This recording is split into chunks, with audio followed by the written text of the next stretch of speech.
So, as we mentioned, we're here to talk about the changes that have happened over the last couple of years and that are going to be happening for the next several years to Active Directory.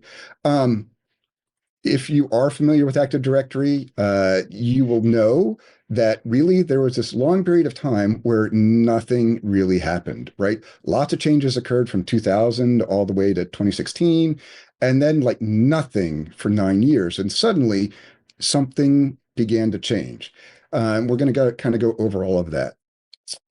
So if you're not familiar with Active Directory, let's say if you have an internal environment and you have more than 5 Windows computers, you're probably having Active Directory run in the background, and it manages your identities, how you log in, what you have permissions to see, etc. So it's really the backbone of every Windows environment if it's on-prem. Things are beginning to move out to the cloud. You have Entra and Azure. Absolutely. And we have hybrid joined devices. We have devices that are only joined to Entra, all of those things. But really, Active Directory is still here. It's going to be around for a long time until every company can move all of their internal applications to use some cloud-based authentication, whether that's Entra, Okta, whatever it might be. So, my name is Eric Kuehn. As I told Zach earlier, I answer to anything close to Kuehn, Kuehn, whatever. I've had the name for a long time, and I know no one guesses that it's actually Kuehn. I'm one of the 2 principal security consultants at Secure Ideas, which means I not only get to attack things and be a pen tester, but I also help manage the other consultants here with Secure Ideas. Secure Ideas is headquartered out of Jacksonville, Florida. I'm based out of Charlotte, North Carolina, though. Myself and a few other people are here, kind of the second biggest office. And I've been with Secure Ideas for 9 years, which I cannot believe it's been 9 years. It's gone by so fast. It's been a really fun time. Looking forward to having more years here. I do have over 25 years of experience with both managing, implementing, securing Active Directory, and then also attacking Active Directory. I've been very lucky to be able to work with it since pretty much its release. I've worked on very small infrastructures and then environments that are huge, the biggest being over 250 domain controllers that was across the globe, 300 plus thousand users, more servers, groups were close to 1 million. GPOs out my ears, a huge environment. We like to think it was the biggest and most complex. It probably was up there, but it all depends on how you measure it, like total number of domains or objects. Take your pick. Beyond Active Directory, I am very familiar with Windows systems and applications, just general system architecture. I do penetration testing, security consulting in general, and training like this. Go to conferences, love giving workshops, etc.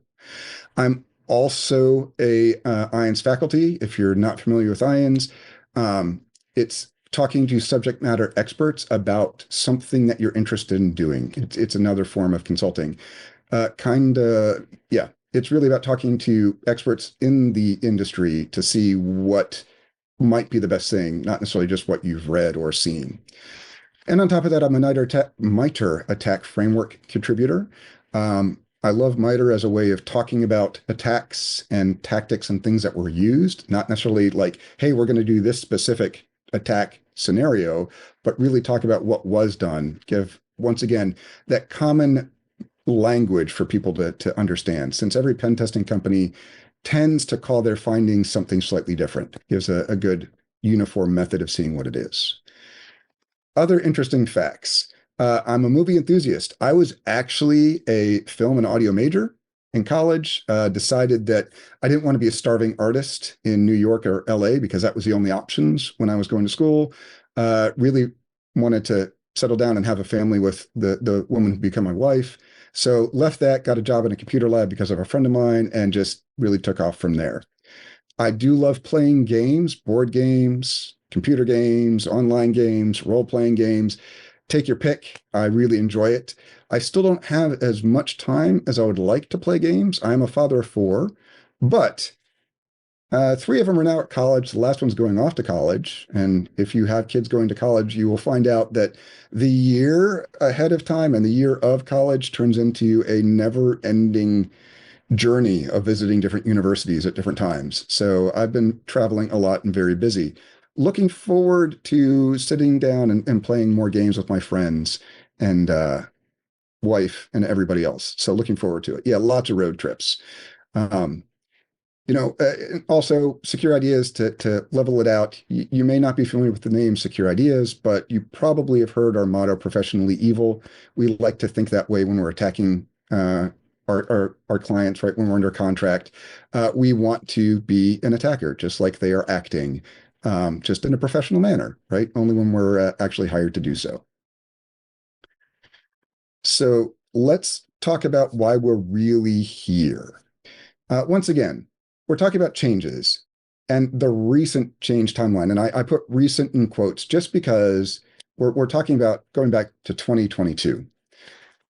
This is really when the big series of events started happening. And really, it was a catalyst of Spectre Ops released the method to abuse certificates to gain access, right, and do privilege escalation, pivoting, etc. And there were some other things found within Kerberos and at Logon that were not the most secure.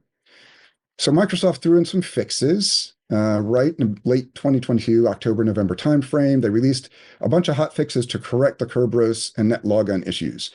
And unfortunately, that broke a whole bunch of stuff. I mean, it changed how certificates, Kerberos tickets were read, the information that needed to be there, how it was processed, and it really just broke authentication all over the place, especially if you weren't in a Windows-centric environment. So they decided, let's, kind of roll this back in a way, and they moved to this phased approach that was scheduled to go over years. So we moved forward into 2023, and we had some changes to attributes and who could write to them and what was happening so that some certificate exploits wouldn't work. And then more things started happening with NetLogon and RPC, with PAC signatures, so that it would be addressed and used. But really, things weren't fully enforced. So we still had the good old days of how we could use tools. It was kind of in this hybrid environment. Then 2024, we had some hardening going on within Active Directory, right? There was a change to how the PAC was set up. Kerberos tickets were used again. Microsoft announced that NTLM was officially deprecated. NTLM, the old legacy challenge and response protocol that has all sorts of security vulnerabilities, and really just kind of had issues. Still has issues to this day. We also had extended protection for authentication released on some things, and then Server 2025 is released. And I see this idea of, is this a fan?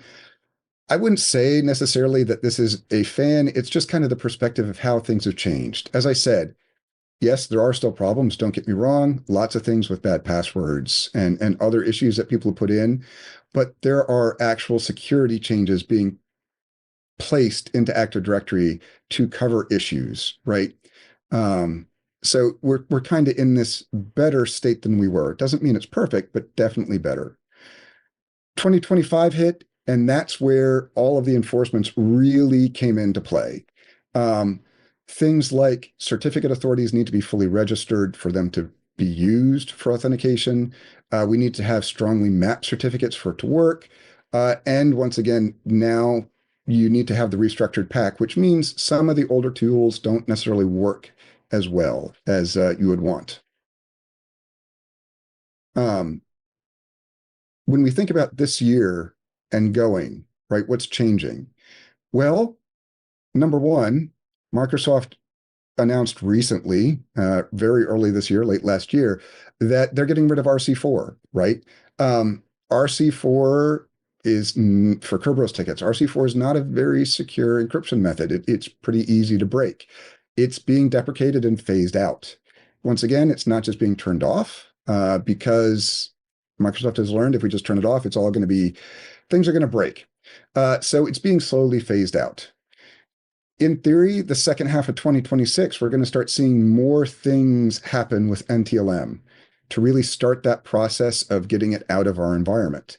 Microsoft, announced late last year this idea of Kerberos forwarding, which is an interesting idea. So if you have some systems out there that can't necessarily reach a domain controller, a more secure method of getting that connectivity back to a domain controller, and also getting rid of the local methods of authentication that rely on NTLM still and move to a KDC and Kerberos methodology.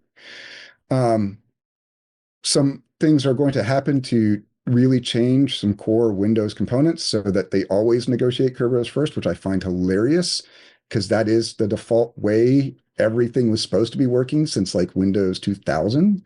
But we still had all those systems that were more than willing to do NTLM first. I think our RDP to this day still wants to hit NTLM rather than Kerberos when you're doing that initial challenge. So all of those wonderful things. We're going to start getting rid of NTLM altogether, and then the default Kerberos for service tickets is going to be shift to AES SHA-1 or better in the near future, right? AES will become the primary method. Then the next major release, so we'll say Windows 2027 in theory, NTLM is going to be disabled by default. People will have to turn it back on. Yeah, absolutely. If you have a question, please ask. I'm taking a look at Discord every once in a while to jump back and forth. So please ask, and I will get to it quickly. So let me see. Yeah, the whole idea of NTLM, I mean, honestly, when is it going to be removed? That's a great question. Microsoft is going to say they want to get rid of it as quick as they can, but as everybody is pointing out in Discord, and it is very true, just because Microsoft wants to get rid of it doesn't mean that everybody actually understands how Kerberos works. Everything that you need to have in your environment to actually make it work, applications developed to use it, etc. There's probably going to be NTLM around for a while. I'm going to guess there's a minimum of 4 years before we have the idea of Microsoft wanting to get rid of it, but we're probably looking at 10 or longer. I mean, there's so many things that are NTLM specific just because we keep falling to it. You're supposed to start Kerberos, and if anything breaks that for any reason, like you don't have a service principal name for your application, or it's pointed to the wrong account, or I just can't resolve it, or it happened to go away, or it's not working properly, any number of things, not formatted properly, you drop to NTLM for free, behind the scene, Windows being nice and helpful for you. So, yep. And I know that, yeah, Kerberos is definitely very difficult to set up. Yeah, it's not easy, all the things. So yes, we all know there's a risk. Microsoft has agreed there's a risk, and they're not just going to say, we're going to keep NTLM. They've announced that they're getting rid of it, and they're actively working towards that goal, which is the big change. All right. And that's one of those things that, is starting to hit us right now, and something that we as pen testers and blue teamers and everybody else need to be aware of. This idea of NTLM going away did start with the release of Server 2025. Actually, Server 2025 released a whole bunch of different things on it. And the question has come up, what's the PAC? I'm going to get to that in a little bit more when we talk about Kerberos tickets, but we're going to start with NTLM here. What's happened is with Server 2025, and I unfortunately with Server 2025 only, so to get all of these benefits, you need to upgrade some systems. That is a downside here to get some of this auditing and other things.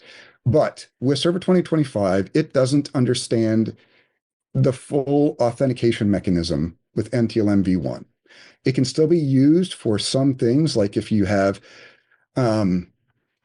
you're doing certain types of authentication for remote access server, etc. It still allows the cryptography, but it doesn't really understand the full authentication method anymore.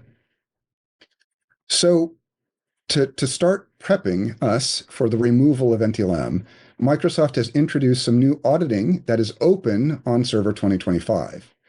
It's more detailed than anything that we've ever had before.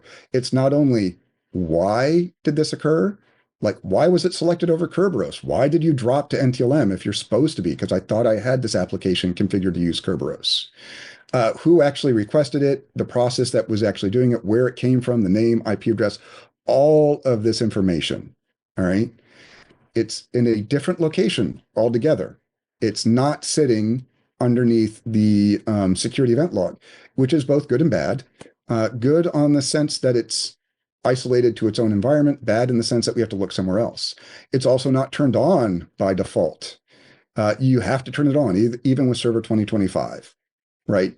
You have to go configure this probably in the GPO is the best place, configure it to be turned on for your domain controllers, and then to get the best benefit, you really want to turn it on your 2025 servers as well. I'm going to show you what this logging looks like later, but the important thing is, if you use NTLM authentication, or you use a lot of tools that pen testers rely on that are doing some interesting NTLM things behind the scenes, you will be detected very quickly if your clients are auditing.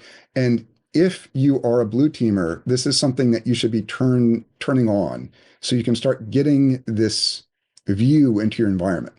I mean, honestly, these days, there should be nothing that drops to NTLM v1. This should be the safest thing to turn off. I know it still happens on occasion, but NTLM v2 has been around since NT4. All right, so it is now, somebody help me out. It is at least 28 years old, if not older. Okay. So yeah, these event logs are definitely in 2025. I think you can get them on Server 2019 and 2016 if you turn on the event logging. But for your domain controllers, honestly, I would recommend that people should upgrade. I know somebody out there is going to say, oh, what about bad successor and those attacks that came out when 2025 was released? Hotfixes have gone into place to correct part of that. But honestly, bad successor, like a lot of other Active Directory attacks, are based upon the entire idea of somebody has permissions to create something that maybe you don't want them to do. Okay. So looking forward, I would be urging people to upgrade their domain controllers. There shouldn't be anything else other than problems with NTLM v1. So if you are using NTLM v1 out there, not the best option for you. So still has some stability issues. Fair enough. At least 2 open tickets with Microsoft. That's horrible. I'm sorry to hear that. So, yep, the negotiated flags will show you. Yes. So especially in the new event logs that you can get, it will definitely have more details, and we'll show you some of that. Yep. Yeah, don't do enough for domain controller in general, as Horst is saying there. I would not recommend doing an in-place upgrade. Really, it's better to build a new server, promote it, demote your other domain controllers, kind of build in place. Don't do in-place upgrades. Definitely a better option for you. You can't disable NTLM1 because 3 major business applications still need it. What do you do? Somebody said quit. I don't know if that's the best method for you. It really is a hard play. I don't know if I have a good answer for you. It would be the classic idea of let's firewall this off and all begins to fall apart with Active Directory and authentication. Yeah, I would definitely be seeing if there's any way to move them. So, there was a question about the RC4 deprecation and Kerberos. So that's going to be across the board, right? But it's only for service tickets, right? Very important. As it stands right now, when people are logging in, to take a step back, there are 2 types of Kerberos tickets. And this kind of leads actually into the next part, the PAC signatures. There's 2 types of Kerberos tickets. There is your identity, which is the ticket granting ticket, the TGT. That has been AES for quite a while. All right. Service tickets can run the gamut, but quite often they're going to come down as RC4 unless you've enforced things. Right. So what's happening is that change is going to force service tickets to be AES encrypted, which means for us as a pen tester, one of our favorite attacks out there is Kerberos, which is we're going to act like a normal Windows client and request a service ticket. A service ticket is what is presented to an application to prove that you are who you say you are. I like to think of it as a passport. Okay. You go to another country, you go up to customs, you give them your passport, they look at the picture, they look at you. They don't necessarily reach out to any true authoritative source, but they say this passport came from the US. I trust the US or your country, and therefore I believe that you are who you say you are, and I'm going to let you in. Same thing for a service ticket. That's going to be changed. That is normal behavior. Kerberos is just going out and requesting service tickets for applications that use Kerberos and just taking them offline and cracking them instead of actually sending them to the application. So this whole AES encryption part is going to make it harder to brute force tickets. But if people still go out there and are using bad passwords for their service accounts, 8 characters or less, known passwords, known breaches, known individual words following a standard setup like a capital letter and then like 6 or 7 letters and then a number and an exclamation point, we're still going to crack them in no time at all. It's just going to be a little bit longer. All right. So it will help some, right? But not everything.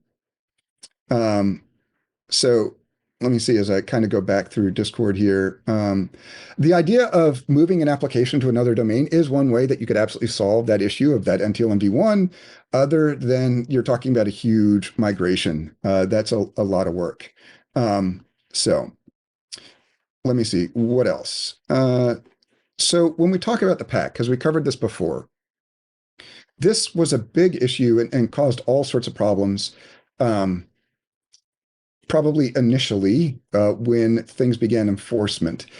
What happened is there was one format for the PAC and then a new. The PAC itself is extra information added to a Kerberos ticket. Kerberos itself, the default method is prove your identity. This is Eric. That's all it does. And then the application is supposed to have more information about you to know if you're supposed to be doing something. All right. The PAC includes a whole bunch of other pieces of information, like groups you're a member of, and who actually gave the Kerberos ticket, domain it came from, and all these other things.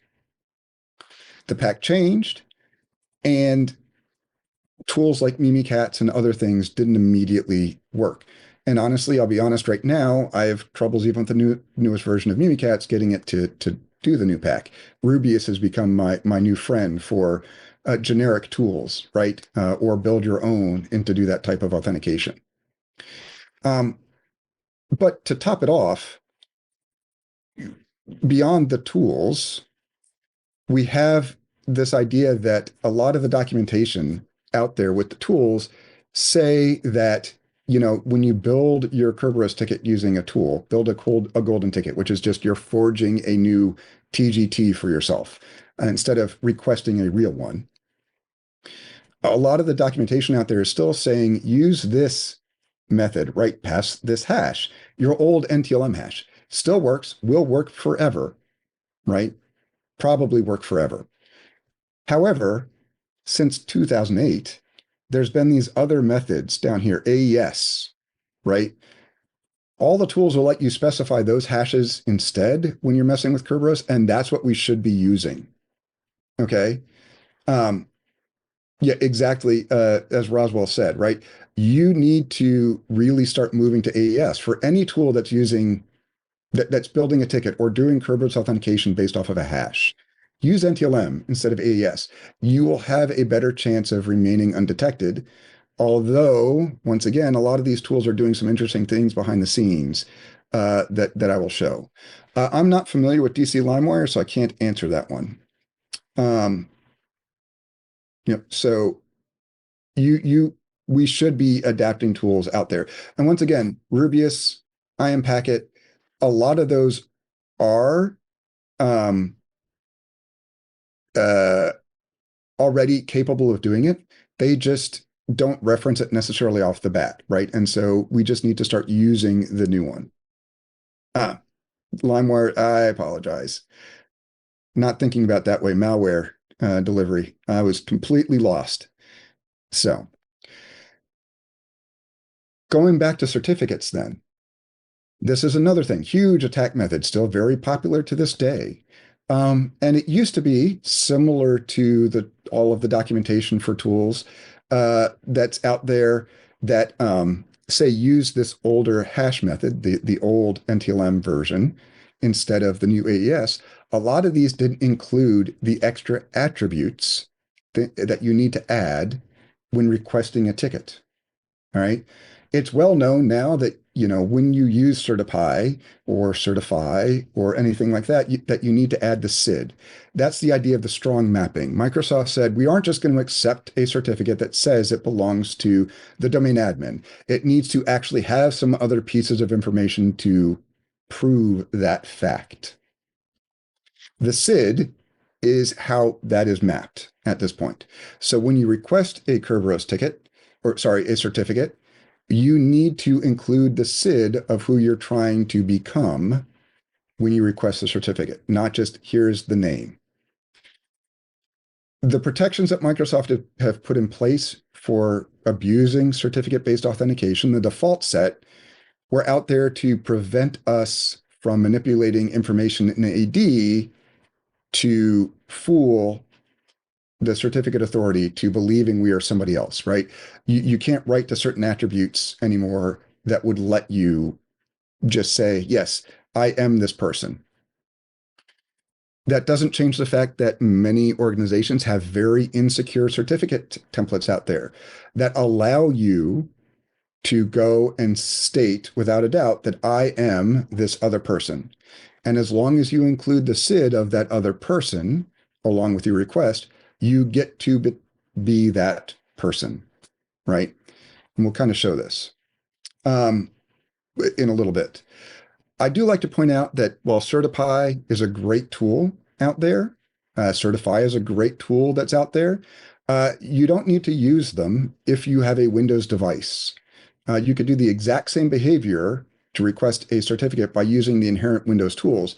You just have to add a URL attribute in them, and I give it down below there on the screen to make that certificate request, as long as there is a template that is vulnerable to you specifying an alternate name.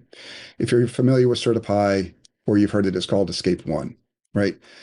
Microsoft has also put in some other protections if an organization has put them in place to prevent things like relaying NTLM and requesting certificates through the browser portion of the certificate authority.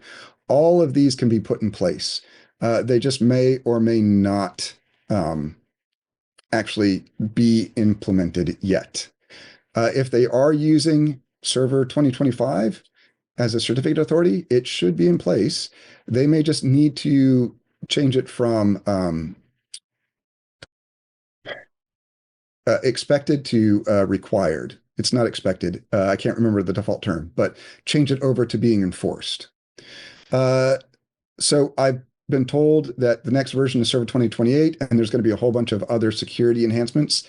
I'm looking forward to seeing how that all is going to change. I'm waiting to see all of the different things that they announce instead of it just being in preview, right? I know there's a whole bunch of things in preview right now. I want to see what is getting officially released. I'm looking forward to that. Let me see. What else can we find here as I go through it? So as NTLM is being phased out completely in future windows, how can blue teams audit current dependencies in the operational logs? Yep, that's exactly one of those things that I was going to show, right? All of that information is in the operational logs right now. If we've turned on that auditing, and it will show you on a domain controller where the request came from, why it dropped, and other things. The clients will give you even more information. So that is out there and something that we should definitely be enabling. So I like to highlight this one, and somebody brought it up as something to look for. These are non-security events, so events that aren't in the security event log that people may or may not be looking for right now. Okay. these are out there in case something is requested in an old way that should no longer work. Where somebody requests a certificate with the old PAC signature, it's going to fail, right? Instant event is created, not just, hey, authentication failed, but another one that shows up in the system event log that says, hey, this is why it failed, because the signature was wrong. Similar, if somebody requests a certificate without the appropriate information, right, where they are trying to exploit that whole escape one where I specify another name, an event will be created in the system event log under the security Kerberos or KDC SVC, right? There are events that are created in the system event log that are definitely worth capturing as indicators of something going wrong. And unfortunately, not a way to bypass if you use a tool improperly. So, on top of that, I don't know why organizations aren't auditing certificate servers fully. It might be because you have to go in and you actually have to configure it in a couple of places. But once you do this, you will actually see the certificate requests, and you can see when people begin to request things that are not as you expect, right? Really, this is huge visibility gap if you are not auditing it. It does take turning on a subcategory on your CA, do it through the local security policy, or preferred would be via GPO, where you turn on audit certificate services under the object access. And then you have to go into the CA properties and say, hey, log when you issue or somebody requests and it gets a certificate issued. Couple of steps, but then you get new events, easily begin to show all sorts of other information.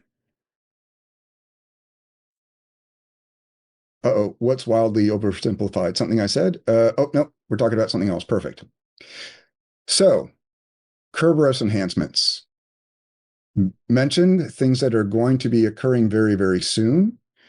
Started already, right? But in July of this year, the default encryption type for service tickets will be AES.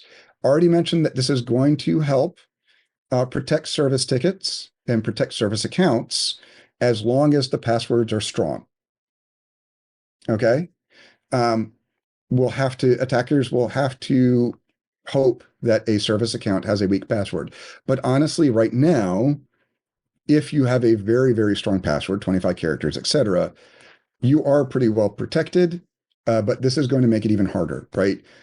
Quite often we see wonderful things like someone installed SQL and they said, yes, I want to make it Kerberos enabled, but they don't actually specify another account and it goes to their user account, their admin account, which is even better because that's probably going to be a weak password, something that we can move to very quickly. All right. RC4 can still be used, but only if it's explicitly added to the account that you need that service ticket for. So this is going to make things much harder, right? This is going to create new events. They're already available in the system event log. There are events 200 through 209. You don't necessarily need to forward all of those on out there, but there are set and things that will give you more information about older encryption, who's requesting, etc. But once again, in the system event log. Yes, and people are mentioning, yep, how many events are created and all of these going. That is a big problem with Active Directory, especially if you're doing Kerberos, audit Kerberos authentication. That is a whole load of events that you are there. All right. This has been redone for 2019, 2016, 2025. The events have been changed if you are doing logon events or the audit Kerberos authentication events. The events 4768, 4769, when a Kerberos ticket is issued, now includes information about what type of encryption was requested. So you can start filtering, like somebody asked, on whether or not you go through and you can start seeing who's using the old RC4, right? What's going on, and see what's happening. There's this, as I said, will absolutely enhance the security, right? It doesn't remove a bunch of the other vulnerabilities that exist out there. You could still do pass the hash with NTLM. Uh, all of those are still available. It's just helping protect those Kerberos enabled applications, make it harder for us to brute force those passwords. But once again, just brute forcing. It will not save an organization if they're using weak passwords. So just in quick summary, before I try and show some of these things in the demo and we see how life goes. From this point forward, NTLM authentication may be a risky endeavor for you. Probably not yet, okay? You're still going to be able to use NTLM for a while. It's still going to be hidden in a lot of cases, unless you are using NTLM v1, or you're using a tool that might be using NTLM v1 behind the scenes. My favorite is netexec. It's funny, if you use netexec and you specify Kerberos authentication, it does an NTLM v1 anonymous lookup before it does the Kerberos authentication. So like really easy to target or see if that is happening in an environment where they know they aren't using NTLM v1. We're going to stop seeing all of that RC4 encrypted Kerberos tickets for service accounts. Going to be a little bit harder to do Kerberosing, but not necessarily. We need to start in any tool that allows you to pass a hash instead of a password. We need to start moving to the AES hash. Stop using the old one. Move to AES. Start looking more like other things. Detections are going to be put in place, right? Start using the new methodology. Certificate services as an escalation still works, still available to everybody, but it might be detected if you aren't specifying pieces of information, right? And other tools may not work as well as they used to. Like I said, I mentioned netexec, a whole bunch of other things out there are going to be going on and probably going to start working and leaving fingerprints and trails that we aren't expecting. For the blue teamers, we need to, start looking in other event logs if we can, right? For key indicators of problems. And then on top of that, if you haven't turned it on, right, enable that NTLM auditing, turn that on, make it better. The Kerberos enhancements are going to apply to all versions, right? It's going to occur and be backported, right? So it's more, everything right now can use the newer, I shouldn't say everything. Windows systems should be able to use the newer encryption, right? The AES for service tickets. It's legacy applications that might have a problem and still require that older RC4. So before I get into questions, everybody work with me and let's hope that these demos kind of work properly here. I'd mentioned in the pre-show banter that I'm horrible at typing when I'm trying to do a demo, so forgive me, I copied and pasted things. But I'm on a Windows 2025 domain controller, all right? And I have turned on that new operational event log, right? So I've enabled it. As we can see, I'm going to get NTLM logs that are sitting underneath, not the security event log way up here, but under this buried one way down here under an NTLM operational log. All right. And it should be empty. Maybe there's some things happening in the background. Nope, it's empty. Over here, I have my Kali box. I've just SSH'd into my Kali box that's sitting on the same network. And let's just, we'll do netexec first. So I'm just going to do a quick netexec. If you're not familiar, netexec is a great tool for seeing all sorts of things in mass through an environment. I love the tool for speed. Not trying to knock it at all. It is a wonderful tool.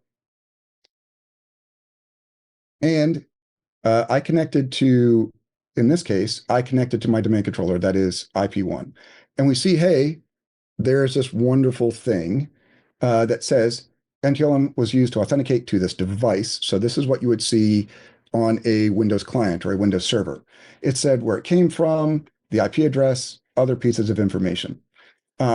And honestly, it said, hey, we dropped to NTLM v1 in this case, which is even more interesting.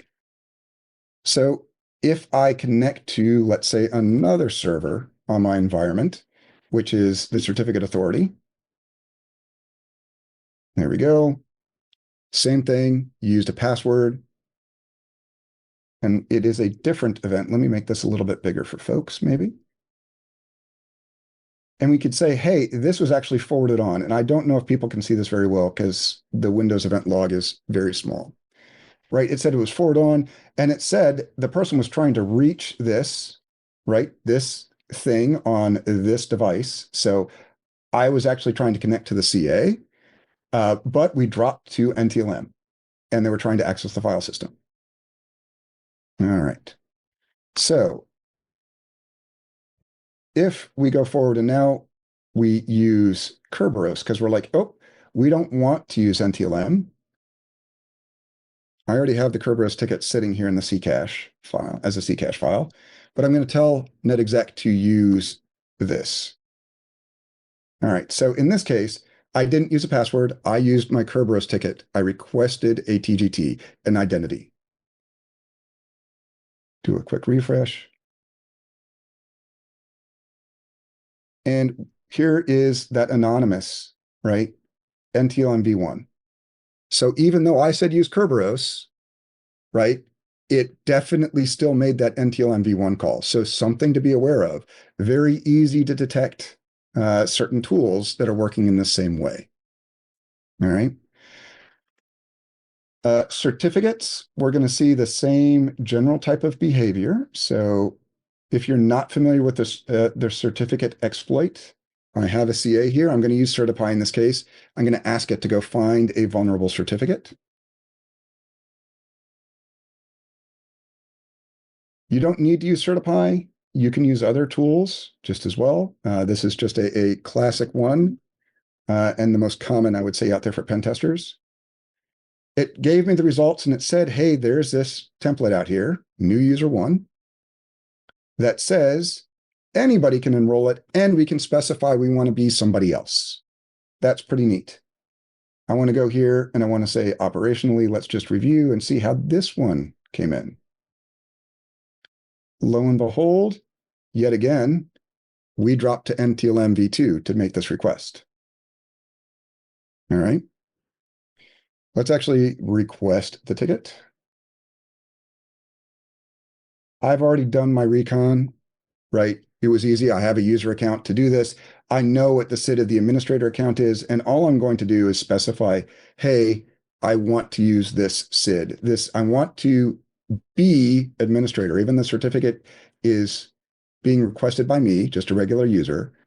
I'm going to specify I'm the administrator, and here's the SID of the administrator account. It was very nice. It created the certificate for me. Certify has this other wonderful thing that says, let me authenticate as that person. I can't believe I forgot to copy this one, so I have to type it out. And I'm going to fail horribly. Oh, no, I have it up there. Perfect. It was just in the wrong place. So I'm going to log in with this. Certify by default is nice. It lets you connect. And it gave me the old hash, NT hash for this person. And once again, if we go through, we'll see that some of these still came through, including this one, right, as an NTLM request, even though it was a Kerberos request in the end, right? So they are doing an anonymous V1 check before they do something. So that's a couple of the tools really fast, just showing how even though we think we're using Kerberos, we're dropping to NTLM v1 for certain parts of the authentication process. We have to be careful with these tools. I'm a huge proponent of using Windows systems, as a method to go forward and do this, right? Why worry about, why even worry about the potentially using a tool that is doing a request in a strange way. Let me make sure I'm on the right box here. That's the domain controller. Is it not coming up? Yay, live demos. Give me a second here. Let me see why I can't get that other screen to come up.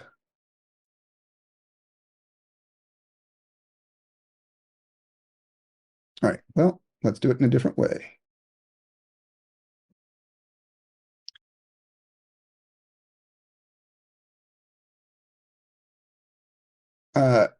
Since I can't get my server online, I'll just kind of request this.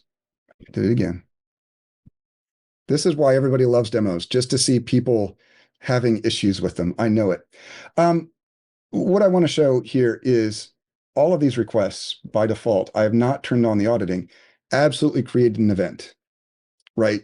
However, it's that this was issued. It was done in the certificate authority log location, but we didn't see it anywhere else, right? If we look at the security policy, it's not there. It's hard to get it out of this information. Let me see. So what we can do is turn this on. So I'm just going to say I want to enable it. Close that so it actually works.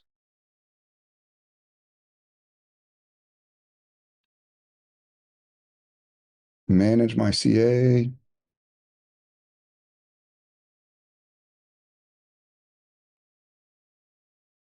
Right there. And in theory, if I run the requests again, we should see the information appear. Hey, look at my life. So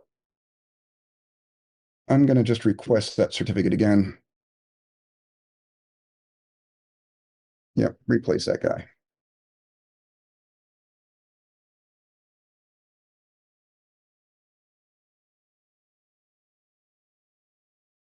All right, I will be able to show that in a minute. Perfect. If we go through and we look at the CA now, in theory, there should be a new event here for, there it is, the certificate being issued, right? So once again, we can see that, hey, user one requested it, but when he said he's somebody else, he actually said that he's this other person. So auditing really much better than it used to be if you turn it on. All right, let's see if it comes back up. So this is the last thing I wanted to show. I'm a proponent of using Windows systems. Please come back. Hey, all right, it's back. Why use Certipy? As somebody has mentioned, Certipy and other things are going to be detected, right? Probably going to be detected by EDRs. Maybe they're keying off of that NTLM v1. But why not just go through, if you can log on to a Windows box and you have a user account, just request a certificate the way that Microsoft is expecting you to. So, hey, we're going to use the Active Directory enrollment policy. That's what we're using with Certipy. Here is this wonderful vulnerable cert that we found before, new user. Let us give some information. Like I said, the one thing we have to give is the URL to make it work just like Certipy. And because I don't want to have to try and copy that out, thought I had it. Here we go. This is the tag. It's the exact same that Certipy put. Every request that's being made needs this for the strong mapping. It is literally a tag Microsoft, a date, and then the SID of the person you want to become. The other thing that we can do that makes this one better than Certipy, beyond the fact that I'm using Windows tools, is I can specify a subject fully here. We can specify with Certipy as well, but most people don't. And if I pick the full DN and I put it in here, all right, I got all of this from Active Directory, easy to get it by using get AD user. And I want to enroll. There's the ticket. Issued to administrator, right?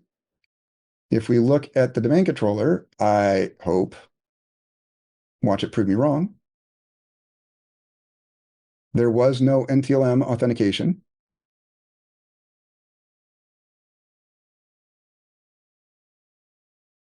That's just the CA. All right. It did do it, but a little bit. But more importantly, when we look at the CA,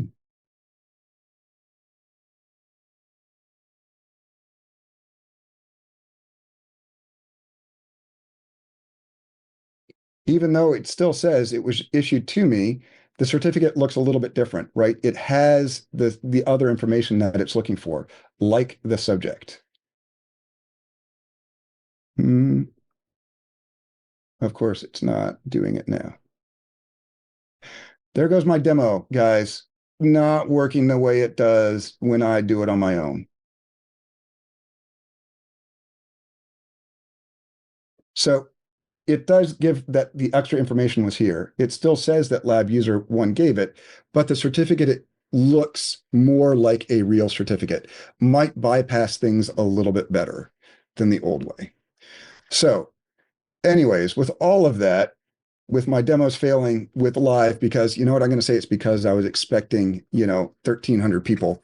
That's why it failed. We have all of these things. Yeah, no, it's a skill issue. Absolutely. I'm having problems today. You didn't sacrifice potatoes to Yeah, I didn't get a potato out there. I didn't do fried chicken, any of those things. Yep. So regardless, any other questions? We need to be prepared. Things are changing. More things are coming down the line, right? We are going to have, if we're going to continue to attack Active Directory like we will always want to, because it's the keys to the kingdom, we are going to have to keep adapting. I am a huge proponent of using Windows systems. If you don't know PowerShell, learn PowerShell. Use Windows to attack Windows instead of relying on some of these other tools. It's definitely going to help you stay undetected a little bit better. Learn PowerShell. It's going to help you out. I can second that. Learn PowerShell, by the way. As somebody, I very heavily a Linux background. I'm much more of a Linux person than I am a Windows person, and I still do recommend learning PowerShell because it has helped me a lot. And I had to learn PowerShell anyways for malware. So I do have learn PowerShell like it's ever. Yeah, well, it changes. I will admit, PowerShell is painful for a lot of reasons. Yeah. Length, yeah, it's very verbose. I have to type like 8,000 characters when I'd rather do less than sometimes. There is the idea of PowerShell, yes, and then the problem of which commandlets do I actually need and all of those other things. There are a few core ones I'd recommend, some base Windows ones, and then Active Directory definitely, but there's some other ones. I live and die by cheat sheets. Oh yeah, and that is another great point. Thank you. I didn't even mention that. At this point, you can install PowerShell on Linux, right? Definitely do that. There's no reason not to use PWSH on your Kali box at times. There's a lot of. But... All right, sure. There's lots of reasons not to do it at times, but you know what? Using it at times will work well for you as well. I did save some questions. Oh, thank you. I was trying to get back and forth, but I was not. Oh, no. I tried to get some of the questions. So somebody said, how do you go about telling an organization, it's specifically healthcare, how do you go about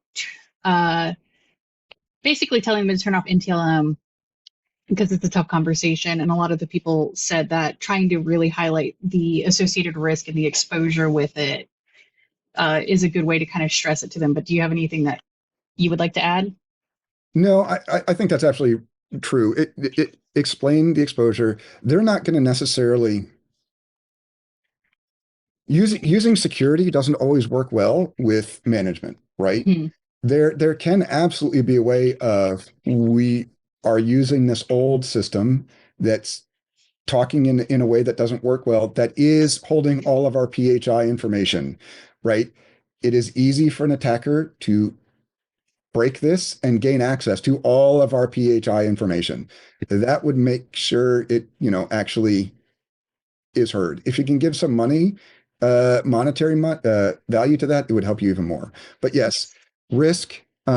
Yeah, compliance, saying it's a compliance issue would be better. Although I don't, I don't think even with the current version of HIPAA says that you can't use NTLM. I could be wrong on that, but I don't think it's that specific.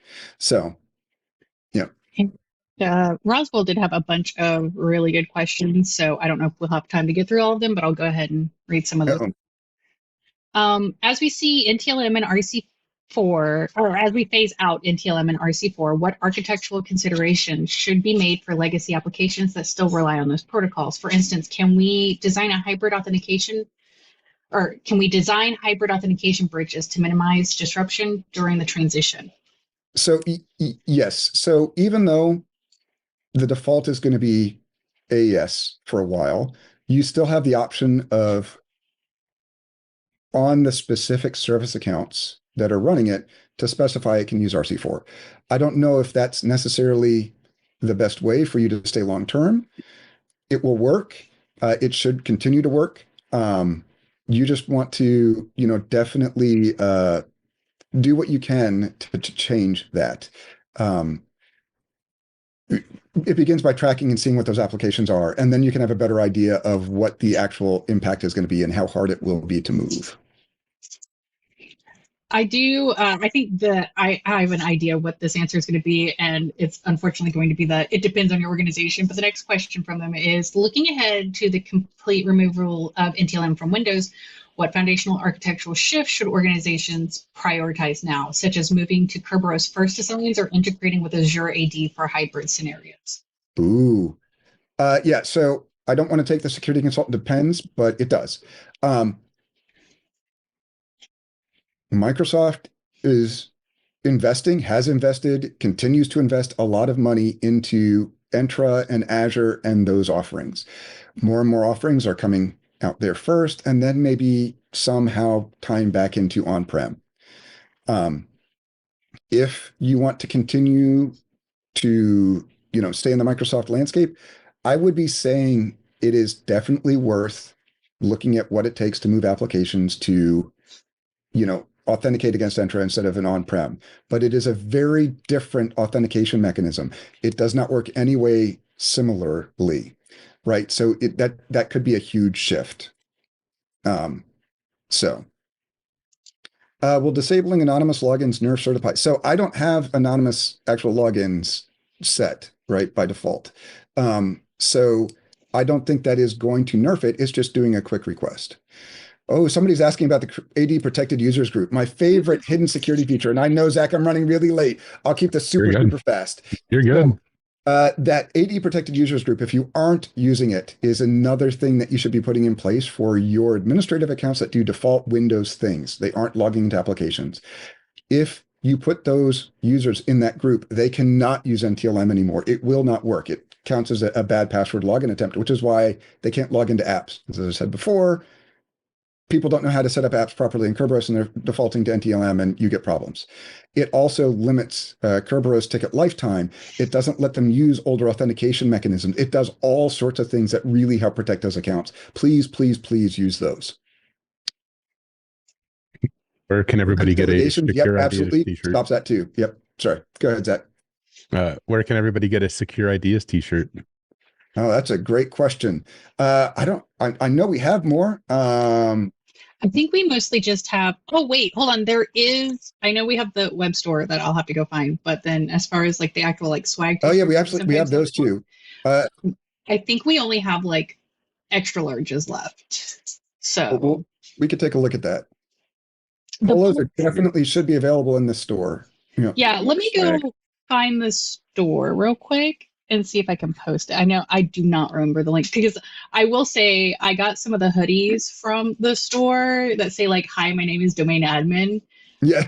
Love that hoodie. They are so comfortable. Yep. And awesome. I was one last super fast thing. I know people mentioned Purple Knight and I can't remember the other one right now. The tools to help you audit, those are great tools to do like a vuln scan of your AD environment and give you Ping Castle. Thank you, Tyler. Great tools to get a quick snapshot of your environment. Definitely recommend it. Bloodhound is another tool, but works slightly different. Ping Castle and Purple Knight are like, I would just say a vuln scan of AD for common AD issues, but treat it like a vuln scan. It doesn't mean it's really a problem. Awesome. Love it. Thank you, sir. Thank you for coming on, sharing your knowledge with us. We definitely appreciate that. And Jennifer, thank you for being here as well. While you were presenting, we were able to get your class up for registration. Awesome. So if anybody is interested in learning more with Eric, please consider taking his Red Team Fundamentals for Active Directory class coming up in March. I'll put the link into the Discord chat. I will add it over to our Zoom chat as well. And I did add the slides to the Zoom application as well. So if you guys want to access the slides, they should be there. And if you're on the Discord, all the slides should be in the slides resources section.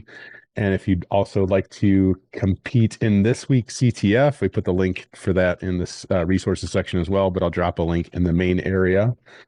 And Jennifer, we have your class that is up for registration now as well. So if y'all want to learn more evil API with Jennifer, definitely check out her class coming up April 14th, I believe it is. Yep, April 14th.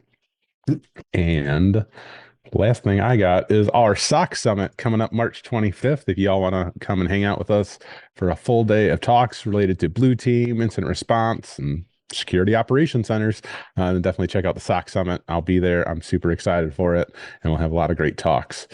Jennifer and Eric, do y'all have anything you would like to share with us before we depart for the day? I don't think I have anything other than, once again, thank you for listening to me. Hopefully I didn't ramble too much. Always enjoy the opportunity to be here. I appreciate you being here, and no rambling. It was fantastic. There was a lot of knowledge and everybody loved it. So thank you, sir. Jennifer, what's up? I was just saying that I saw that the link to the Professional Evil Bold store was posted, so I commented on it so that way people would know that is the legitimate link. That is where I have heard. At least I hope it is, because I bought stuff from there. Awesome. Y'all can check out the Secure Ideas merch from that link. And if y'all have any questions, please feel free to reach out, or we'll see y'all next week where, oh goodness, I don't have next week's coming up. Let's see. But I know I can look and see what is coming up if I go to poweredbybhas.com. Let me grab the link for that.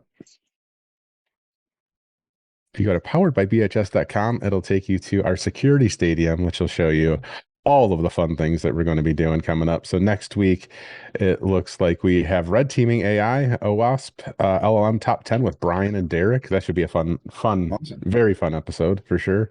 Oh, and it looks like Friday we have a threat hunting webcast with active countermeasures with Fawn. So that should be a good one as well. So anytime you guys want to see what we have going on, poweredbybhs.com will take you to our stadium, and you can sign up for all the fun events. Hopefully we see you at the next one. Until then, take care, everybody, and have a great week. Thank you again to Eric and Jennifer and Secure Ideas. See y'all later. Bye-bye. Bye.